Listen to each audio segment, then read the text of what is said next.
আমন্ত্রণ জানাচ্ছি প্রবাস কণ্ঠ রাতের বুলেটিনে পাওয়ার্ড বাই মাইএনজে ট্রিপ। শুরুতে জানাবো আজকের প্রধান শিরোনামগুলো। মালয়েশিয়ায় বাংলাদেশি সহ 494 অবৈধ অভিবাসী আটক।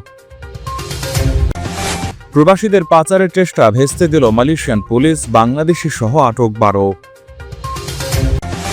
এবং কুয়ান্তানে অবৈধ ডিজেল মজুতকারীদের গোপন গুদামে অভিযান, বাংলাদেশি সহ আটক 6 বিদেশি। দেখছিলেন শিরোনাম, এবার বিস্তারিত। প্রতিটি যাত্রা একটি নতুন গল্প, প্রতিটি বিদায় একটি নতুন সূচনা। এটা এক অভিজ্ঞতা, এক আবেগ। সহজ বুকিং, সাশ্রয়ী ফ্লাইট আর 24/7 কাস্টমার সাপোর্ট, সবকিছুই এক জায়গায়। mynztrip.com এ আপনার পরবর্তী যাত্রা শুরু হোক এখান থেকেই। আপনার স্মার্ট ট্রাভেল পার্টনার। মালয়েশিয়ায় বাংলাদেশি সহ 494 জন অবৈধ প্রবাসীকে আটক করেছে দেশের অভিবাসন বিভাগ। মালয়েশিয়ার সেরি কামবাঙ্গানের পুত্রা পারমাই সেলেসা অ্যাপার্টমেন্টে অভিযান চালিয়ে তাদের আটক করা হয়। মঙ্গলবার রাত 10টায় সমন্বিত অভিযানটি Malaysian immigration department, Selangor Kuala Lumpur immigration, general operation force এবং Subang Jaya city council, national registration department এবং মালয়েশিয়ান সিভিল ডিফেন্স ফোর্সের সহযোগিতায় পরিচালিত হয়। ইমিগ্রেশনের উপমহাপরিচালক জাফরি এমবুক তোহা এক বিবৃতিতে বলেন, অভিযানের সময় মোট 741 জন বিদেশিকে তল্লাশি করা হয়। এর মধ্যে কোনো পরিচয়পত্র না থাকায়, পাশের শর্ত লঙ্ঘন করায়, ওভারটাইম থাকায় এবং অচেনা কার্ডধারী এবং অন্যান্য অপরাধে 357 জন পুরুষ, 107 জন মহিলা এবং 32 জন শিশু সহ 494 জন অবৈধ অভিবাসীকে আটক করা হয়েছে। তিনি বলেন, আটকদের মধ্যে Indonesian, Myanmar, Bangladesh, Nepal, Pakistan, Thailand এবং কম্বোডিয়ার নাগরিক রয়েছে। তাদের বেশিরভাগই সেলাঙ্গোর পাইকারি বাজারে, কাছাকাছি প্রাঙ্গণে, নির্মাণ খাতে এবং গৃহকর্মীদের সঙ্গে কাজ করত। জাফরি আরও বলেন, এই স্থানটি সেলাঙ্গোরে অবৈধ অভিবাসীদের জন্য একটি হটস্পট। সময় সময় সমন্বিত অভিযান পরিচালনা করা হবে।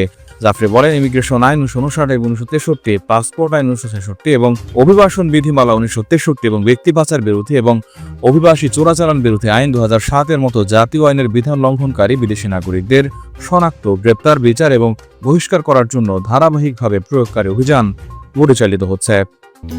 মালয়েশিয়ার সেলাঙ্গোর রাজ্যে এক ঝাঁক কর্মী নিয়োগ দিচ্ছে প্রাণ। মোটরসাইকেল চালনায় পারদর্শী এবং থাকতে হবে বৈধ ভিসা। আবেদন করতে পারবেন অভিজ্ঞ এবং অনভিজ্ঞ উভয়ই। এখনই হোয়াটসঅ্যাপ করুন এই নম্বরে। মালয়েশিয়া থেকে অবৈধ পথে অভিবাসী পাচারের একটি চক্রান্ত ভেস্তে দিয়েছে পুলিশ। গতকাল রাতে কুয়ালালামপুরের সেতাবাগ এলাকার একটি অ্যাপার্টমেন্ট অভিযান চালিয়ে ওই চক্রের 12 সদস্যকে আটক করা হয়েছে।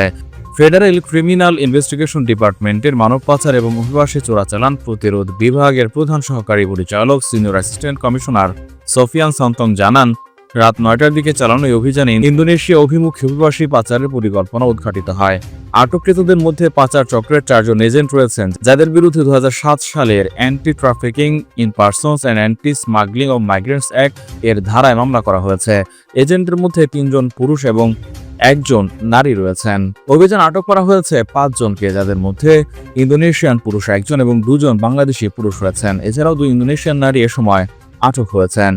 এছাড়া অতিরিক্ত 3 জনকে আরেক আইনের ভিন্ন ধারায় আটক করা হয়েছে। 1 জন ইন্দোনেশিয়ান পুরুষ এবং 2 জন বাংলাদেশি পুরুষ এখানে গ্রেপ্তার হন। পুলিশ জানায়, অ্যাপার্টমেন্টটি একটি সেফ হাউস হিসেবে ব্যবহৃত হচ্ছিল। অভিবাসীদের থেকে জনপ্রতি 1000 থেকে 1700 রিঙ্গিত পর্যন্ত আদায় করত পাচারকারীরা। বিনা অনুমতিতে ডিজেল মজুত এবং বিতরণের গোপন কর্মকাণ্ড ফাঁস করে দিয়েছে মালয়েশিয়ার কনজিউমার অ্যাফেয়ার্স মন্ত্রণালয়। বুধবার পাহাং রাজ্যের ইন্দেরা মাহকোটা 8 এলাকার তামানপলুতে চালানো পরিস্থিতি 30-2025 অভিযানে প্রায় 1,93,195 রিঙ্গিত মূল্যের জব্দকৃত পণ্যের মধ্যে রয়েছে 17,000 লিটার ডিজেল এবং 2টি গাড়ি এবং ডিজেল সংরক্ষণের বিভিন্ন সরঞ্জাম। কেপিডিএন পাহাংয়ের প্রধান কর্মকর্তা মোহাম্মদ হাফিজ রামলি এক সংবাদ সম্মেলনে জানান, দীর্ঘ 1 মাসের গোপন নজরদারির পর এই অবৈধ গুদামে অভিযান চালানো হয়।